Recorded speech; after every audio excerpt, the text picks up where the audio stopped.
Assalamu alaikum. Today the topic of our discussion is heart failure. Heart failure की जो definition के लिहाज से टर्म्स थी वो हमने लास्ट लेक्चर में डिस्कस कर ली। आज जो है हम इसकी प्रॉपर डेफिनेशन पे आते हैं। हार्ट फेलियर क्या है? हमारे पास कम्प्लेक्स प्रोग्रेसिव डिसऑर्डर है। Heart is unable to pump sufficient blood. अब हमारे पास क्या है? हार्ट जो है वो हमारे पास एक कम्प्लेक्स और एक प्रोग्रेसिव डिसऑर्डर है। अब इसका क्या मतलब है? कम्प्लेक्स का मतलब ये है कि हार्ट जो है वो हमारे पास अनएबल है कि वो पंप कर सके अपना जो है वो सफिशिएंट ब्लड। और प्रोग्रेसिव से मतलब ये है कि जब हार्ट फेलियर हमें होता है तो ये कोई हमें फील नहीं होता कि ये बहुत पुराना से चल रहा होता है, इसकी सिम्टम्स हमें शो हो रही होती है, लेकिन हम खुद से फील नहीं करते कि हमारा जो हार्ट है वो वीक हो रहा है। तो ये जो है वो एक प्रोग्रेसिव से डिसऑर्डर है। इस प्रोग्रेसिव के लिहाज से हम जो नेक्स्ट भी है इसका कंप्लीट देखेंगे कि इसको प्रोग्रेसिव क्यों कहते हैं। अब जब हार्ट फेलियर हमारा हो जाता है तो ऑटोमेटिकली हार्ट जो है वो हमारे बॉडी का मेन ऑर्गन है। तो ये जब हार्ट फेलियर होता है तो ऑटोमेटिकली जो है वो हमारे पास ऑक्सीजन जो है वो बाकी ऑर्गन्स को भी नहीं सफिशिएंट पहुंचती, तो बाकी ऑर्गन्स भी जो है वो इससे जो है वो इफ़ेक्ट हो जाते हैं। अब इसमें हमारे पास सिम्टम्स क्या शो हो जाती हैं? सिम्टम्स शो होती हैं हमारे पास जो है वो बॉडी जो है वो हमारी लेथार्जिक हो जाती है, बहुत ज़्यादा फटीग होती है, क्योंकि जो है हमारे पास ऑक्सीजनेटेड ब्लड जो है वो हमारे ऑर्गन्स को नहीं पहुंचता, ऑक्सीजन की रिक्वायरमेंट उनकी पूरी नहीं होगी, तो वो जो है वो फटीग और लेथार्जिक बॉडी फील करेगी। और फ्लूइड रिटेंशन हो जाती है। फ्लूइड रिटेंशन होगी फूट में, हैंड्स में, आइज में और फेस, ये सब चीज़ें जो है वो स्वेल हो जाएंगी, तो हमारे पास फ्लूइड रिटेंशन बहुत हो जाती है। डायस्पिया, इसमें जो है हमारे पास शॉर्टनेस ऑफ ब्रेथ हो जाती है। अब एक्चुअली जो हार्ट फेलियर है वो हमारे पास इम्पेयर्ड एबिलिटी है हार्ट की कि वो या तो एडिक्वेटली फिल नहीं होता या फिर जो है वो प्रॉपरली ब्लड जो है वो इजेक्ट आउट नहीं हो जाता। अब फिलिंग में हमारे पास कौन सी फेज आती है? फिलिंग में हमारे पास डायस्टोलिक, हमने पीछे देखा था कि प्रीलोड क्या होता है जब हमारे पास ब्लड फिल आउट हो रहा होता है, और इस फिलिंग फेज को हम क्या कहते हैं? Diastolic phase. अब जब हमारे पास ब्लड फिल नहीं होगा तो उसको हम क्या कहेंगे? Diastolic heart failure. और इजेक्शन कब होती है हमारे पास? सिस्टोलिक फेज में। तो वो हमारे पास जब इजेक्शन सही नहीं होगी तो हम क्या कहेंगे उसको? Systolic heart failure. अब हार्ट फेलियर की जो है वो हम उसके लिए जो है वो एक टर्म यूज़ करते हैं, congestive heart failure. Congestive heart failure का मतलब क्या है कि हमारे पास retention of fluid in body. अब हमारे पास बॉडी में जो है वो हार्ट फेलियर में रिटेंशन कैसे हो जाती है? हमारे पास राइट साइडेड भी होता है और हमारे पास लेफ्ट साइडेड हार्ट फेलियर भी होता है।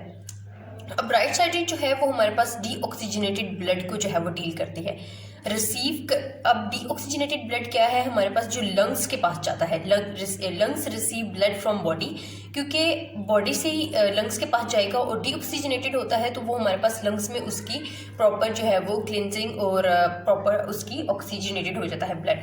तो जब हमारे पास जो है राइट साइडेड हार्ट फेलियर होता है तो हमारे पास बॉडी से जो है वो हमारे पास लंग्स में जो है वो ब्लड जो है वो पहुंच नहीं पाता, उसकी फेलियर हो जाता है। तो जब हमारे पास लंग्स में नहीं जाएगा तो ऑटोमेटिकली जो है वो ब्लड जो है हमारे पास बॉडी पार्ट्स में एक्यूमुलेट होना शुरू हो जाएगा, और जब हमारे पास बॉडी पार्ट्स में एक्सेसिव जो है वो ब्लड एक्यूमुलेट हो जाएगा और अब तो हमारे पास जो है वो फ्लूइड रिटेंशन हो जाएगी, तो हमारे पास डिफरेंट बॉडी पार्ट्स की कंजेशन हो जाएगी।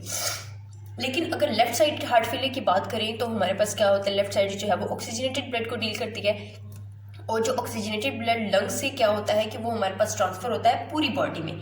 लेकिन जब ये फेलियर हो जाता है लेफ्ट साइडेड हार्ट का तो हमारे पास क्या होगा कि हमारे पास जो है वो ऑक्सीजनेटेड ब्लड बॉडी पार्ट्स की तरफ तो नहीं जाएगा, लेकिन हमारे पास बैकवर्ड मूवमेंट करेगा लंग्स की तरफ, और लंग्स में क्या हो जाएगा? हमारे पास पल्मोनरी कंजेशन हो जाएगी। पल्मोनरी कंजेशन होगी तो हमारे पास इस कंडीशन में जो है वो हमारे पास ज़्यादा फटीग और लेथार्जी होती है, क्योंकि वो लंग्स में ही रुक जाएगा ब्लड, उधर रिटेंशन हो जाएगी और बॉडी पार्ट्स को जो है वो ऑक्सीजनेटेड ब्लड जो है वो रिसीव नहीं होगा।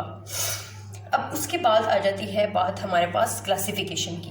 अब इधर से यहाँ से स्टार्ट होती है हमारे पास क्लासिफिकेशन ऑफ हार्ट फेलियर। अब डिफरेंट हमारे पास स्ट्रेटजीज हैं जिसके अकॉर्डिंग जो है वो हार्ट फेलियर को क्लासीफाई किया गया है। सबसे पहले हमने देखेंगे सिस्टोलिक हार्ट फेलियर और फिर देखेंगे डायस्टोलिक हार्ट फेलियर। अब पहली क्या है हमारे पास? सिस्टोलिक हार्ट फेलियर है। हमने पीछे भी डिसाइड किया है कि सिस्टोलिक हार्ट फेलियर क्या होता है? Ejection issue of ventricles. अब इजेक्शन जब होती है हमारे पास तो वो हमारे पास सिस्टोलिक फेज होती है, कि जब फिलिंग हो जाएगी उसके बाद इजेक्शन होनी है तो वो हमारे पास जो है वो सिस्टोलिक फेज होती है। लेकिन जब हमारे पास जो है वो इजेक्शन में इशू आ जाएगा, इजेक्शन सही से नहीं कर पाएंगे वेंट्रिकल्स, उनके मायोकार्डियम जो है वो वीक होंगे, अपना फंक्शन जो है वो सही से परफॉर्म नहीं करेंगे, तो इजेक्शन जो है वो हमारे पास प्रॉपर नहीं होगी। इजेक्शन फ्रैक्शन जो है वो हमारे पास रिड्यूस हो जाएगी इस फेज में। अब जब हमारे पास इजेक्शन में इश्यू आएगा तो हम उसको क्या कहेंगे, systolic heart failure. Systolic heart failure में क्या है, हमारे पास जब इजेक्ट आउट हमारे पास प्रॉपरली ब्लड नहीं होगा तो वेंट्रिकल्स में जो ब्लड रह जाएगा उसकी रिटेंशन होगी ब्लड में, तो हमारे पास एक्सेसिव जो है वो हमारे पास हार्ट पे जो है वो वर्कलोड ज़्यादा कर देगा। वर्कलोड ज़्यादा होने की वजह से हमारे पास रेजिस्टेंस जो है वो भी इंक्रीज हो जाएगी। और फिर आ जाती है बात हमारे पास डायस्टोलिक हार्ट फेलियर की। अब डायस्टोलिक हार्ट फेलियर क्या है, जब हमारे पास प्रॉब्लम आ जाती है फिलिंग में। फिलिंग हमारे पास डायस्टोलिक फेज में होती है, तो जब हमारे पास फिलिंग में प्रॉब्लम आ जाएगी तो उसको क्या कहेंगे हम, डायस्टोलिक हार्ट फेलियर। और हमारे पास इसमें इसका जो कनेक्शन है वो हमारे पास इजेक्शन फ्रैक्शन के साथ नहीं है। यहाँ पे जो है वो इजेक्शन फ्रैक्शन नॉर्मल लेगी और यहाँ पे जो है वो हमारे पास इजेक्शन फ्रैक्शन जो है वो कम हो जाएगी। लेकिन जो है हमारे पास डायस्टोलिक फेज में वो हमारे पास इजेक्शन फ्रैक्शन जो है वो नॉर्मल रहेगी। Contractility is normal but the filling capacity is abnormal. अब इजेक्शन फ्रैक्शन जो है वो हमारे पास किसके साथ एसोसिएटेड है, कंट्रैक्टिली के साथ, कि ज़्यादा अच्छे से कॉन्ट्रैक्ट होगा तो बेटर इजेक्शन फ्रैक्शन होगी और बेटर उसकी जो है वो इजेक्शन होगी ब्लड की। लेकिन जहाँ पे प्रॉब्लम कहाँ पे आ रही है, फिलिंग में आ रही है, तो फिलिंग में प्रॉब्लम आ रही है तो हमारे पास क्या होगा, डायस्टोलिक हार्ट फेलियर। अब ये होती क्यों है कि हमारे पास रिजिड मसल्स हो जाते हैं, रिजिड मसल्स हो जाएंगे और उनकी स्ट्रेचिंग कैपेबिलिटी जो है वो कम हो जाती है। Blood go back to the lungs in cause pulmonary congestion. उसी तरह के अगर फिलिंग नहीं हो रही वेंट्रिकल्स में तो हमारे पास क्या है, ब्लड जो है वो वापस हमारे पास पल्मोनरी आर्टरीज में, ब्लड में, लंग्स में वापस चला जाएगा और वहाँ पे कंजेशन काज करेगा।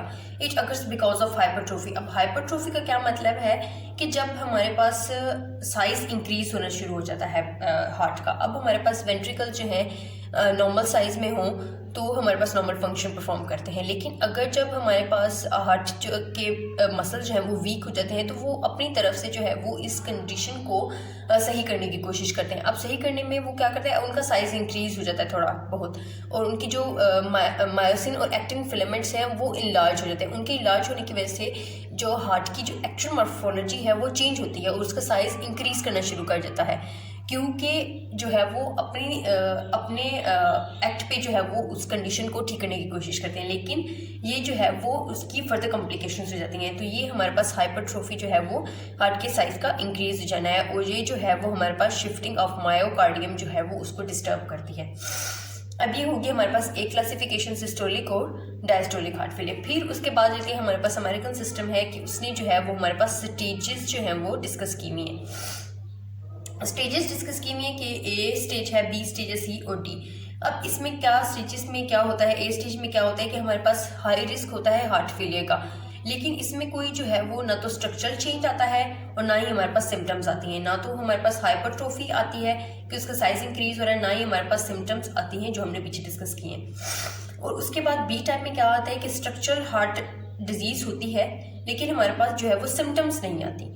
अब इसमें तो हाइपरट्रोफी होना स्टार्ट होती है लेकिन इसमें सिम्टम्स नहीं है। अब इसमें क्या है, सी स्टेज में structural heart disease with symptoms, अब इसमें जो है वो दोनों चीज़ें आ गई हैं।